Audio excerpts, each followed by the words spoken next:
Hello बच्चों, मेरा नाम है अनुराग। आज हम लोग BSc fourth semester BSc fourth semester unit 6 nuclear magnetic resonance के एमसीक्यू क्वेश्चन को सॉल्व करेंगे। ठीक है, इस वाले चैप्टर में भाई इंपॉर्टेंट क्या होता है, तो इस वाले चैप्टर में केमिकल शिफ्ट पढ़ के जाना वो इंपॉर्टेंट होता है। डेल से इसको डिनोट करते हैं और या पीपीएम में करते हैं। ठीक है, यूनिट भाई पढ़ के रहना, पीपीएम में 10⁶ होता ना, तो वो चीज़ पढ़ के जाना, इसका फार्मूला याद करके रखना, तो वो इंपॉर्टेंट है। ठीक है, ये टेक्निक जो होती है बताया हूँ, समझाया हूँ कि भाई टेक्निक क्या होता है, एप्लीकेशंस क्या होते हैं, या ट्रांसफ़र कैसे होता है वेवलेंथ का रेडियो फ्रीक्वेंसी की ओर। देखो यहाँ पे लिखा हुआ है ना, सारी चीज़ें पढ़ सकते हो। केमिकल शिफ्ट के बारे में भाई इंपॉर्टेंट है जानना। फार्मूला का क्या होता है, डेल बराबर होता है केमिकल शिफ्ट इन एच जेड हर्ट्ज में, दिस मीन्स वी को कैलकुलेट करना। ठीक है, divided by oscillator frequency in, ये भी किस में लेकर लेना है, हर्ट्ज में लेना है, इंटू 10⁶। एक तो ये फार्मूला होता है। लेकिन अगर कहीं पे इस वाले केमिकल शिफ्ट के अंदर अगर मान लो एनएमआर निकाल रहे हो, हम लोग सिग्नल अपना कैलकुलेट कर रहे हैं, तो अगर हम लोग जो सॉल्वेंट लेते हैं ना, तो वो सॉल्वेंट लिया जाता है टीएमएस। तो वो ध्यान रखना कि अगर सॉल्वेंट हम लोगों ने टीएमएस ले लिया, तब कैसा डेल की वैल्यू होगी। वो फार्मूला होता है observed shift from TMS divided by frequency of spectra spectrometer into 10⁶ रख सकते हो। तो ये चीज़ फार्मूला होता है, फार्मूला भाई इंपॉर्टेंट है। ठीक है, सेल्डिंग डिसेल्डिंग के बारे में पता ही है। सेल्डिंग हमारा क्या होता है कि भाई प्रोटॉन का जो इन्वायरमेंट होना चाहिए वो सेम होना चाहिए, सेम इन्वायरमेंट का हो। डिसेल्डिंग का मतलब क्या होता है भाई, डिसेल्डिंग का मतलब होता है डिफरेंट इन्वायरमेंट हो, तो वो चीज़ इंपॉर्टेंट है। ठीक है, ये चीज़ें यहाँ से कुछ पढ़ सकते। पास्कल ट्रायंगल इंपॉर्टेंट है भाई, कि पास्कल ट्रायंगल किस तरीके का कोफिशिएंट होता है। तो जो हमारा पास्कल ट्रायंगल होता है एक तरीके का बायोनोमियल कोफिशिएंट है ना, निकाल सकते हो ट्रायंगल बना के, कोई दिक्कत नहीं है। ठीक है, नेक्स्ट क्वेश्चन स्टार्ट करते हैं। ये कुछ पीक हैं, वो कभी कभी डायरेक्ट पूछ लेता है कि भाई एथेनॉल का पीक कितना होता है, आईआर में कितना होता है, यूवी में कितना होता है, तो ये सारी चीज़ें सिग्नल कैसे होते हैं, तो कुछ चीज़ें के बारे में लिखा गया है, उस चीज़ को पढ़ लो, ये इंपॉर्टेंट होता है, स्क्रीनशॉट ले सकते हो। ठीक है, क्वेश्चन की ओर बढ़ते हैं। पहला क्वेश्चन है 1 HNMR स्पेक्ट्रम दिया गया है, बताना है। तो इस वाले का स्ट्रक्चर बना के चेक कर लेना, आएगा प्रोटॉन सिंगलेट और ट्रिपलेट, और 2 प्रोटॉन जो होंगे डबलेट में, पहले का सी। ये क्वेश्चन मैंने करवा के रखा है, समझा के रखा है। ठीक है, और ऐसे वाले एनएमआर में भाई सिग्नल निकालना बहुत ज़्यादा इंपॉर्टेंट, सिग्नल पूछा ही जाता है, हमेशा बार बार पूछा जाता है। Question number second, which of the following has 3 types of hydrogen in the following. 3 types hydrogen कौन सा, पहला, दूसरे का पहला। एकदम आसान बच्चों वाला क्वेश्चन, छोटे छोटे बच्चे कर सकते हैं इसको। Question number third, which of the compound show only one signal is present in the PMR spectra. PMR का मतलब होता है भाई प्रोटॉन मैग्नेटिक रिजोनेंस, और एनएमआर का मतलब होता है न्यूक्लियर मैग्नेटिक रिजोनेंस। ठीक है, क्योंकि जो हमारा अगर कहीं पे आई की वैल्यू नॉट इक्वल टू 0 हो गया, तो उस चीज़ को हम लोग बोलते हैं एन एम आर एक्टिव बोला जाता है। ठीक है, मतलब न्यूक्लियाई के अंदर कोई भी स्पिन, न्यूक्लियाई के अंदर स्पिन है, मौजूद है। आई नॉट इक्वल टू 0 तो एनएमआर एक्टिव बोलोगे। अगर कहीं पे आई इक्वल टू 0 लिखा हुआ है, तो दिस मीन्स, इसका मतलब ये होता है कि एनएमआर जो है वहाँ पे क्या है, इनएक्टिव है। ये चीज़ ध्यान रखना है। आई इक्वल टू 0 का मतलब क्या होता है भाई, आई इक्वल टू 0 का मतलब ये होता है कि जो न्यूक्लियाई है उसके पास कोई भी स्पिन नहीं है अभी। ठीक है, तब इनएक्टिव हो जाएगा। अगर स्पिन होगा भाई तो वो एक्टिव हो जाएगा। आई नॉट इक्वल टू 0 लेते हैं हम लोग, ये चीज़ ध्यान रखना इंपॉर्टेंट है। तो क्वेश्चन थर्ड है, पूछा था कि भाई विच of the following only one signal is present in PMR spectrum. तो इस क्वेश्चन का आंसर कमेंट बॉक्स में पिन कर देना, क्या क्या आंसर है निकाल सकते हो, समझा के रखा हूँ मैंने। क्वेश्चन नंबर 4 कह रहा है कि भाई distance between the centre of the peak doublet is called. तो उस चीज़ को हम लोग क्या बोलते हैं, उस चीज़ को हम लोग बोलते हैं भाई कपलिंग कांस्टेंट। और ये क्वेश्चन इंपॉर्टेंट है एग्जाम की दृष्टि से। The distance between the centre of peaks of doublet को हम लोग क्या बोलते हैं, कपलिंग कांस्टेंट बोलते हैं। ओके, नेक्स्ट क्वेश्चन की ओर बढ़ते हैं। Question number 5, hydrogen CH4 C2S6 C6S6 मतलब बेंजीन, विच पीएमआर स्पेक्ट्रा। ये जो दिया गया है इन सारे में किस तरीके का स्पेक्ट्रा मिलता है, सिंगलेट मिलेगा भाई कि डबलेट मिलेगा, ट्रिपलेट मिलेगा, तो वो मिलता है सिंगलेट, निकाल सकते हो। सेम इन्वायरमेंट हो, शेल्डिंग इफेक्ट हो, और डिसेल्डिंग से निकाल सकते हो, कैलकुलेट कर सकते हो, इंड्यूस्ड वाला समझा के रखा है। तो पाँचवें का ऑप्शन नंबर फर्स्ट सही है। Question number 6, which of the following is a technique for the determination of 3 dimensional structure of protein. Important question है, मोस्ट इंपॉर्टेंट क्वेश्चन है, एग्जाम में दिखेगा। वो होता है NMR spectroscopy.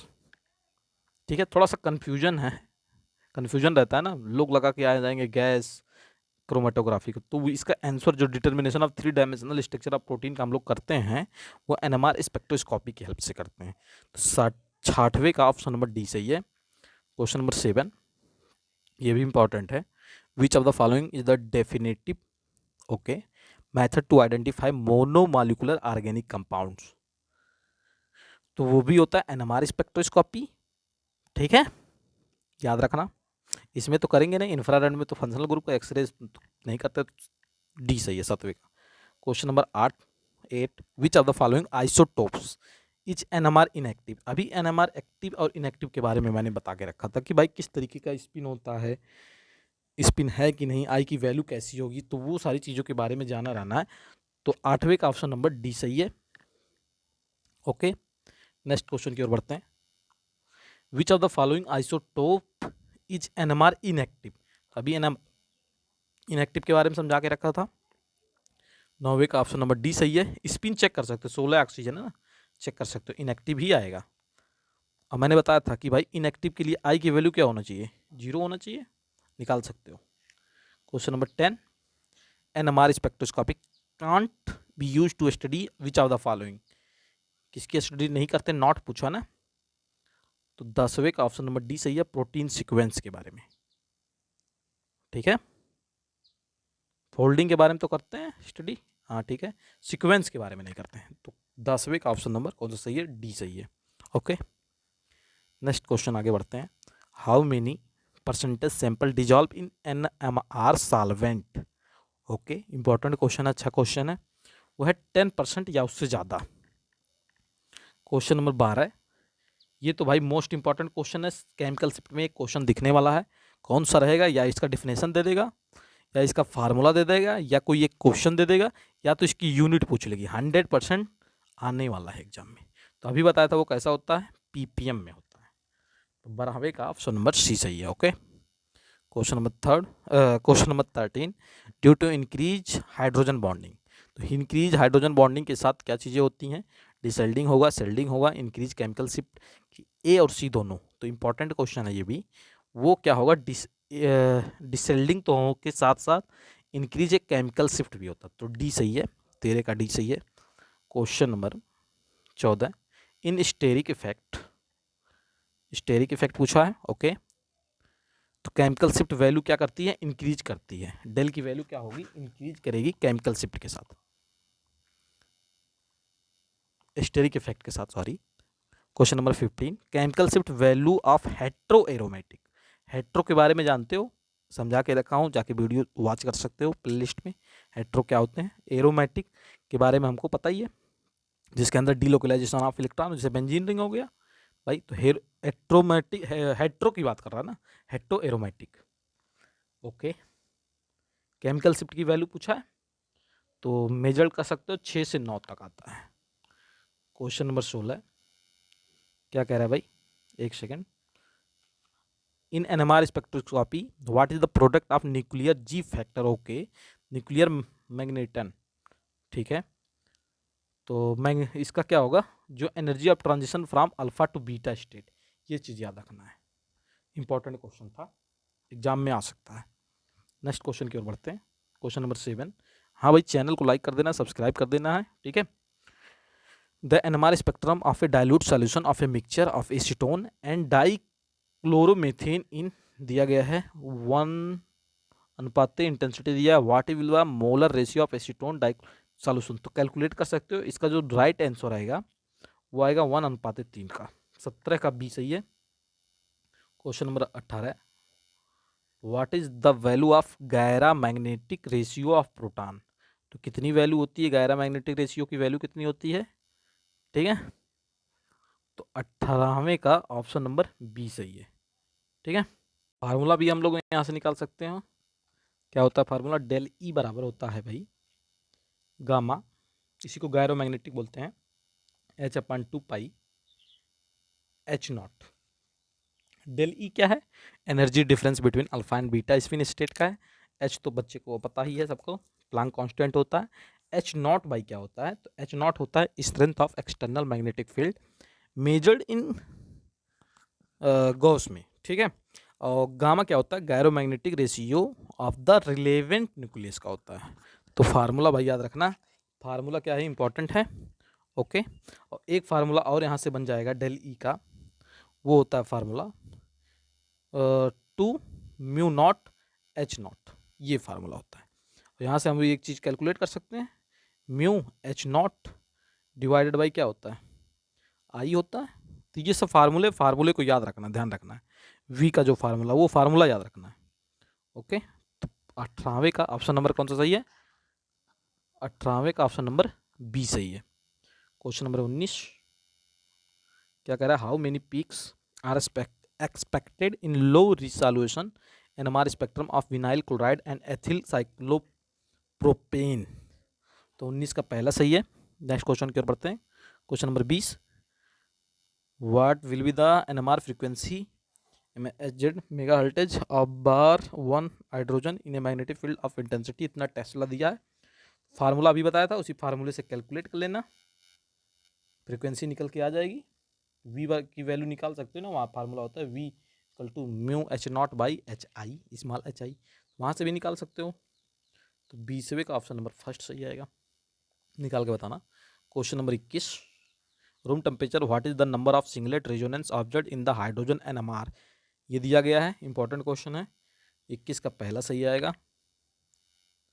Question number 22, an organic compound दिया गया है, फॉलोइंग NMR स्पेक्ट्रल डाटा दे दी गई है, what is below the compound among choice. 22 का ऑप्शन नंबर सी सही है। नहीं समझ में आएगा तो बताना, इस क्वेश्चन को समझा दूंगा, ठीक है। Question number 23, which property of nucleus makes it suitable for NMR spectroscopy. तो इंपॉर्टेंट क्वेश्चन है। 23 का ऑप्शन नंबर बी सही है, न्यूक्लियर स्पिन, याद रखना।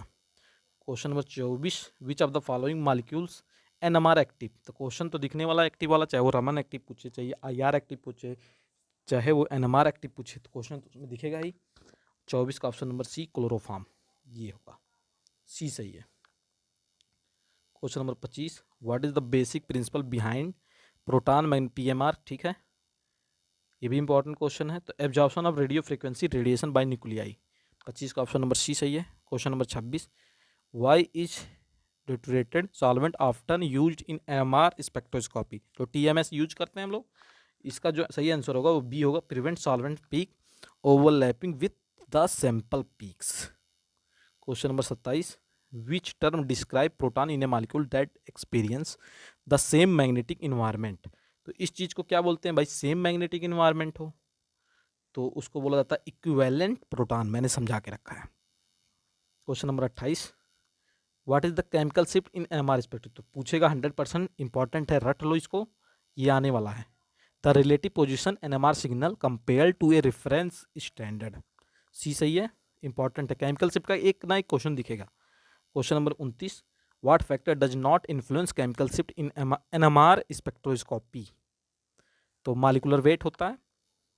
Question number 30, what effect does a ring current have on chemical shift in NMR spectroscopy nuclear magnetic spectroscopy resonance spectroscopy. तो it causes shielding of protons. Question number 31, in NMR spectroscopy what does the term off field refers to. तो क्या refers करेगा भाई? वो refers करता signal with lower chemical shift value को। 31 का B सही है। Question number 32, what does it means for a proton to be shielded in NMR spectroscopy. तो वो होगा experience a higher magnetic field strength. Question number 33, what is spin coupling in NMR spectroscopy. तो वो है interaction between nearby nuclei with different spin state, याद रखना, important है। Coupling का भी ये क्वेश्चन आएगा। Question number 34, what is the significance of coupling constant in NMR spectroscopy. तो क्या करता है भाई कपलिंग कांस्टेंट? इंफॉर्मेशन देता है about the number of neighbouring protons के बारे में, कपलिंग कांस्टेंट, तो याद रखना। Question number 35, which pattern of relative intensities is describe by Pascal triangle in NMR spectroscopy. तो डबलेट, ट्रिपलेट, क्वार्टेट। 35 का ए सही है। Question number 36, what does it mean for two protons to be chemically equivalent in NMR spectroscopy. तो they have identical chemical shift. 37, which effect contribute to anisotropy in NMR spectroscopy for alkene molecules. तो कैसा होगा, तो वो होगा delocalisation of pi electrons. Question number 38, what information does peak area provide in NMR spectroscopy. तो relative concentration of different proton environment. 38 का C सही है। Question number 39, which statement about interpretation of NMR spectra is correct. Okay, question में दम है, ठीक है, कौन सा करेक्ट होगा।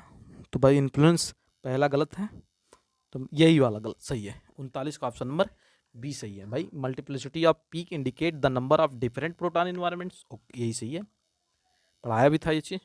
क्वेश्चन नंबर 40, विच कंपाउंड एविट्स a typical NMR spectrum consisting of a singlet.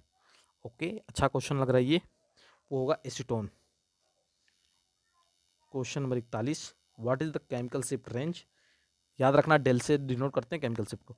For methyl group ethyl acetate ये दिया गया है, एनएमआर स्पेक्ट्रम का कुछ है। तो 41 का 1 से 4 ppm आएगा। Question number 42, in the NMR spectrum of benzaldehyde what is the splitting pattern would be observed for the hydrogen atom on the benzene ring. तो बेंजीन रिंग पे कैसा बनता है, क्वार्टेट, ठीक है, तो याद रखना इंपॉर्टेंट है। 42 का ऑप्शन नंबर डी सही है। कमेंट कर देना कौन सा सही है, डी ही आएगा, क्वार्टेट ही आना चाहिए। Question number 43, which of the following compounds a peak NMR spectrum corresponding to the methyl group. तो 43 का कौन सा सही है, एथिल बेंजीन। 43 का कौन सा ऑप्शन सही है, डी सही है, ठीक है। Question number 44, what information can not be obtained from the integration value of NMR spectroscopy. तो एनएमआर ऑफ हाइड्रोजन एटम, वही तो पढ़ते हैं हम लोग, वही तो इन्फॉर्मेशन हमको मिलता है एनएमआर में, प्रोटोनेशन का। 45, which of the following compounds which सिक्स trans isomer would show distinct peak in NMR spectrum. तो विनाइल क्लोराइड, अब विनाइल क्लोराइड का फार्मूला कमेंट में कर दो क्या होता है। Question number 46, what is the primary application of NMR spectroscopy. Primary application क्या होता है, structure elucidation of organic molecule. तो इंपॉर्टेंट है। 46 का डी, सॉरी 46 का सी। क्वेश्चन नंबर 47, लर्निंग वाला थोड़ा ज़्यादा है ना इसमें स्पेक्ट्रोस्कोपी के अंदर। भाई लर्निंग कुछ चीज़ें हैं कि जो क्या है इंपॉर्टेंट है, थोड़ा याद करना पड़ेगा, क्योंकि थोड़ा सा ये टफ पड़ जाता है और पहले हम लोग पढ़े नहीं रहते हैं। तो पढ़ोगे तो समझ में आएगा चीज़ें रिलेट करके, थोड़ा सा मेहनत लगेगा इसमें। Which technique is often used conjugation with NMR spectroscopy for the identification of simple organic molecules. तो वो होता है इंफ्रारेड स्पेक्ट्रोस्कोपी। समझा के रखा भी हूँ, उससे ऑर्गेनिक मॉलिक्यूल्स का आइडेंटिफिकेशन करते हैं ना।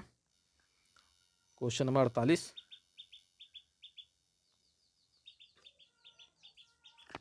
कौन सा क्वेश्चन था वो, एक सेकेंड, 47 का, हाँ, infrared spectroscopy. Question number 48, what does the presence of an electron withdrawing group have on the chemical shift nearby protons in NMR spectroscopy. तो 48 का ऑप्शन नंबर बी सही है, it causes deshielding. Question number 49, which of the following compounds would the most deshielded proton in an NMR spectrum. तो कैसा होगा, acetone, बताया था, ये क्वेश्चन रिपीट हुआ। Question number 50, in the NMR spectrum of an aldehyde compound which protons typically show upfield chemical shift. तो proton on the aldehyde carbon. तो हम लोगों ने 50 क्वेश्चन को सॉल्व कर लिया, ठीक है। इस वाले चैप्टर को, नोट्स को जो पढ़ाया हूँ, नोट्स को भाई पढ़ो, नोट्स देखो, वो चीज़ें समझ में आएंगी। और प्रीवियस ईयर का पेपर देख लो, दोनों साल का पेपर दो, उसमें से बहुत सारे क्वेश्चन आ जाएंगे, ठीक है। उससे ज़्यादा तो कुछ पढ़ना नहीं है, और जो पढ़ाया हूँ उसको पढ़ो, ठीक है। केमिकल शिफ्ट के बारे में याद रखना, कपलिंग याद रखना, कपलिंग कांस्टेंट को जी से डिनोट करते हैं ना, ठीक है। Happy learning. Bye. Thank you.